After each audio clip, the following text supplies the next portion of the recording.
Kita ingat kalau sudah akhir tahun, awal tahun, kita semua sering memiliki resolusi tahunan. Coba kita bicarakan dulu, mengapa resolusi tahunan yang biasa kita buat seringkali tidak efektif. Coba bayangkan, resolusi 12 bulan, baru 2 bulan aja sudah gagal, sudah nggak dijalankan. Kok bisa ini terjadi?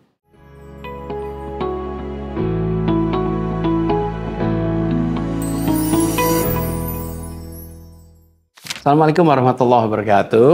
Selamat datang kembali teman-teman. Mumpung masih di awal tahun. Nah, dalam pembahasan kali ini kita akan membahas sebuah buku yang sangat menarik dan punya potensi untuk mengubah cara kita memandang produktivitas serta cara kita menyusun resolusi tahunan. Kita ingat kalau sudah akhir tahun, awal tahun, kita semua sering memiliki resolusi tahunan. Nah, kita akan bahas soal resolusi ini yang lebih aplikatif, insya Allah lebih efektif.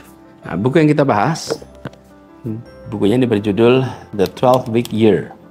Penulisnya Brian Moran dan Michael Lennington. Buku ini sudah terbit dalam bahasa Indonesia, jadi teman-teman bisa baca versi bahasa Indonesianya. Sebelum membahas isinya, saya akan bicara tentang penulisnya. Brian Moran adalah seorang ahli produktivitas dan eksekutif yang memiliki pengalaman lebih dari 30 tahun sebagai CEO, eksekutif perusahaan, pengusaha, konsultan, pelatih atau trainer. Sementara Michael Lennington adalah seorang konsultan profesional yang sudah bekerja di berbagai tempat di dunia, memberikan pelatihan manajemen, khususnya manajemen waktu kepada banyak sekali entrepreneur, pengusaha, manajemen. Nah, keduanya menggabungkan pengalaman mereka untuk menciptakan sebuah konsep yang cukup unik. Namanya 12-Week Year. Ini adalah konsep yang revolusioner. Nanti kita akan bahas sama-sama konsepnya. Apa konsep dasar dari 12-Week Year? Sebenarnya sederhana, tapi punya dampak yang luar biasa. Jadi bukannya merencanakan dan mengevaluasi tujuan kita dalam jangka 1 tahun, Moran dan Lennington ini justru mengusulkan agar kita membagi 1 tahun itu menjadi 12 minggu. Jadi setiap periode 12 minggu ini dia anggap sebagai 1 tahun yang berdiri sendiri. Dan ide ini mungkin kelihatannya aneh pada awalnya, tapi tunggu dulu, nanti kita akan lihat sama-sama. Ada alasan yang masuk akal di balik konsep setahun 12 minggu atau 12-week year. Coba kita bicarakan dulu, mengapa resolusi tahunan yang biasa kita buat seringkali tidak efektif. Mungkin teman-teman pernah ingat membuat resolusi di tahun baru dengan penuh semangat.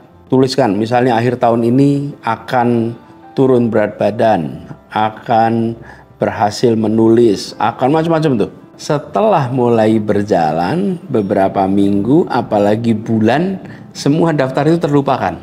Kalau pernah merasakan itu, berarti Anda tidak sendirian. Penelitian ini menunjukkan bahwa sebagian besar resolusi akhir tahun gagal sebelum bulan Februari berakhir. Coba bayangkan, resolusi 12 bulan, baru 2 bulan aja sudah gagal, sudah nggak dijalankan. Kok bisa ini terjadi? Nah, gini, salah satu alasannya adalah karena kerangka waktu 1 tahun itu terlalu panjang.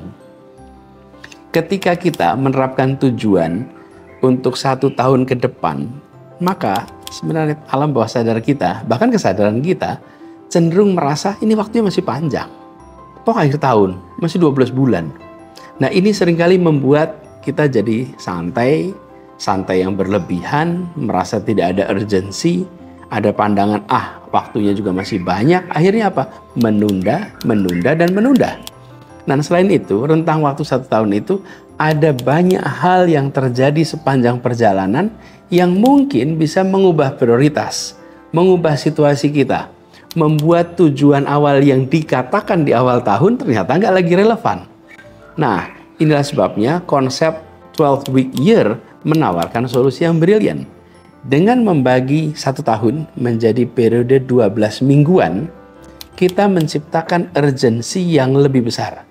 3 bulan adalah waktu yang cukup singkat untuk tetap fokus, tapi cukup panjang untuk mencapai hal yang signifikan. Ini sebuah kombinasi yang menarik.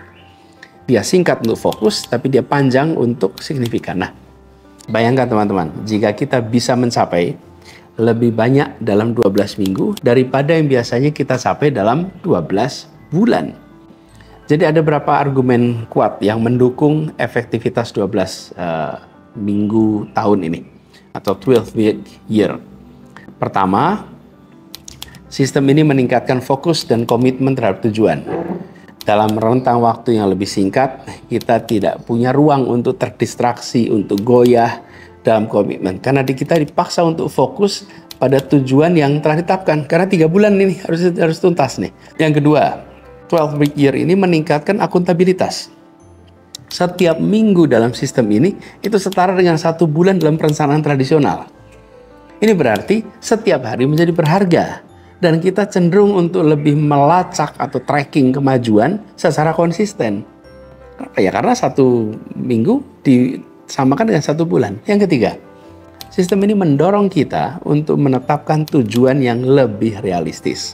Tujuan yang lebih terukur. Kenapa? Waktunya singkat. Dan kita cenderung menetapkan tujuan-tujuan yang benar-benar bisa dicapai. Ini juga menciptakan siklus positif, di mana kita sering mencapai tujuan yang kemudian meningkatkan percaya diri, meningkatkan motivasi kita. Yang keempat, 12-week year memungkinkan kita untuk mendapatkan feedback, mendapatkan umpan balik, dan melakukan penyesuaian yang lebih cepat. Bukannya kemudian menunggu sampai akhir tahun baru mengevaluasi strategi kita. Kita sudah jalan berapa minggu, udah langsung bisa dikoreksi bila ada penyesuaian yang diperlukan. Coba bayangkan kalau di 1 tahun, udah jalan 6 bulan baru ada penyesuaian. Ini jalan 6 minggu penyesuaian, jalan 3 minggu penyesuaian. Nah, ini membuat kita lebih adaptif dan efektif dalam mencapai tujuan.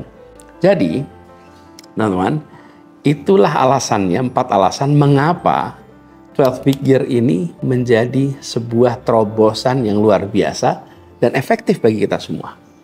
Nah, sekarang saya akan bahas beberapa tips praktis. Pertama, mulai dengan menetapkan visi jangka panjang. Apa sih yang ingin kita capai dalam hidup sebagai ayah, sebagai ibu, sebagai anak, sebagai pelajar, sebagai pekerja, sebagai apapun juga. Kemudian pecahkan, dilakukan penguraian visi tadi menjadi tujuan yang lebih spesifik untuk periode 12 minggu ke depan. Yang kedua, untuk setiap tujuan, tentukan taktiknya.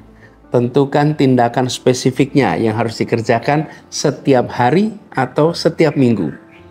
Nah, pastikan ini bisa diukur, bisa dilacak. Misalnya, kalau tujuan kita adalah menulis buku, maka kita turunkan taktiknya. Menulis berapa halaman setiap hari, berapa halaman setiap minggu. Jadi ada turunan yang lebih praktis, taktis yang bisa diukur. Yang ketiga, buat rencana mingguan.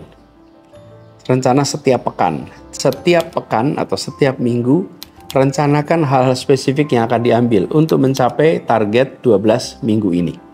Dengan begitu, kita akan bisa fokus dan produktif. Lalu yang keempat, lakukan evaluasi mingguan. Jadi luangkan waktu setiap minggu untuk menilai kemajuan kita kemarin. Berapa progresnya, berapa persen dari rencana kita yang berhasil, apa yang harus diperbaiki. Jadi evaluasi mingguan. Lalu yang kelima, jangan lupa untuk merayakan setiap keberhasilan dari proses itu. Sekecil apapun juga. Jadi setiap langkah maju adalah kemajuan yang patut disyukuri, patut diapresiasi. Jadi teman-teman semua, konsep 12-week year, 12 minggu dalam setahun ini, mungkin terdengar menantang. Tapi percayalah, hasilnya bisa luar biasa. Dengan menggunakan sistem ini, kita bisa mendorong momentum yang kuat untuk mencapai tujuan kita. Kita bisa merasakan kepuasan mencapai hasil yang signifikan dalam waktu yang lebih singkat. Yang menarik dalam buku ini adalah soal deadline. Ketika deadline kita itu tahunan, maka rasanya seperti jauh sekali. Tapi begitu deadline kita itu menjadi 12 minggu, apalagi diterjemahkan dalam target mingguan dan harian, maka kita cenderung untuk memenuhi deadline sesuai dengan rencana yang diterapkan. Adanya deadline dalam konsep 12 week year ini yang membuat apa yang disebut di sini menjadi sangat aplikatif. Jadi buat teman-teman semua yang mungkin saat ini menghadapi tantangan, memang perubahan itu nggak mudah. Dan di saat kita sedang merasakan kesulitan, barangkali ada yang juga merasakan ingin menyerah, tapi justru di saat-saat seperti itulah kita perlu teguh pada komitmen. Nah, bayangkan betapa bangganya diri kita ketika kita berhasil mencapai tujuan yang tadinya terasa mustahil. Karena itu saya usulkan pada teman-teman semua, baca buku ini, lalu terapkan konsep 12 week year ini, dan bayangkan apa yang bisa dicapai jika kita benar-benar fokus selama 12 minggu ke depan. Mungkin kita bisa menulis buku yang selama ini hanya jadi angan-angan. Mungkin kita bisa memulai bisnis yang selama ini hanya jadi mimpi. Apapun tujuan kita, apapun rencana kita, 12 week year ini bisa menjadi alat yang powerful untuk mewujudkannya. Nah, sebelum saya mengakhiri ini, saya ingin mengingatkan bahwa kunci kesuksesan adalah satu kata, konsistensi. 12 week year bukanlah formula ajaib yang akan mengubah hidup kita dalam sekejap. Tapi dia sebuah sistem yang membutuhkan komitmen kerja keras. Dan jika kita bersedia untuk menerapkannya dengan konsisten, dengan sungguh-sungguh, maka hasilnya bisa luar biasa. Saya sendiri mendiskusikan ini dengan keluarga bersama-sama dan kita merasakan betapa powerfulnya tools yang ada di sini. Sekian pembahasan 12 week year. Teman-teman semua, saya berharap video ini bisa berinspirasi, beri wawasan baru kita semua. Jangan lupa untuk mencoba memanfaatkan konsep ini dalam kehidupan kita. Siapa tahu 12 minggu dari sekarang kita sudah mencapai tujuan yang selama ini hanya ada dalam impian. Sampai jumpa pada video berikutnya. Tetap semangat, jangan pernah berhenti mengejar mimpi. Assalamualaikum warahmatullahi wabarakatuh.